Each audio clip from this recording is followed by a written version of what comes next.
মৃত্যুর আগ পর্যন্ত আমরা ক্ষমা চাইলে ক্ষমা করে দিবে কে? সব সময় 24/7 তওবার দরজা খোলা, দুইটার সময় ছাড়া। ভালো করে মনে রাখবেন, মুখস্থ ঠোঁটস্থ যেন থাকে। দুইটার সময় তওবা কবুল হয় না। চিৎকার করে বলেন কয় সময়? এক হলো বাদাল গরগরা, গরগরানি যখন আসে, মালাকুল মাউত যখন চলে আসে, মালাকুল মাউতরে যখন দেখে ফেলবেন তখন তওবা কবুল হবে নাকি? কথা কন।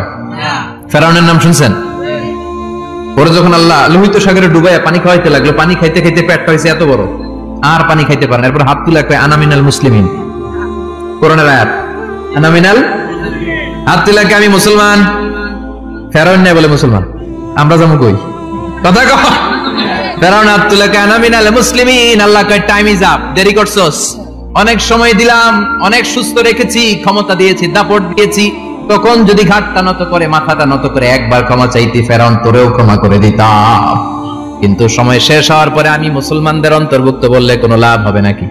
আল্লাহ বলল সময় নাই, সময় শেষ। কারণ মুসা আলাইহিস সালামের চাচাতো ভাই অনেক দাওয়াত দিল, যাকাত দে। কারণ কে যাকাত দিব না, এই সম্পদ আমি কামাইছি, আল্লাহ দেয় নাই।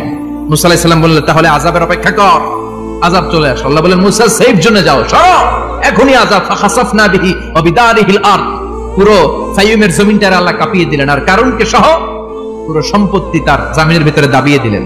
হাঁটু পর্যন্ত কারুন দেবে যায়, ভাবছে উঠে যাবে, কোমর পর্যন্ত দেবে যায়, ভাবছে উঠে যাবে, গলা পর্যন্ত যখন দেবে যায় আর সুযোগ নাই। কয় মুসা আমার সব সম্পত্তি তোরে আর তোর আল্লাহরে দিয়ে দিলাম, আমারে বাঁচা, আমারে সব সম্পত্তি তোর আর তোর আল্লাহর, আমারে খালি বাঁচা, চাচা আপন প্রাণ।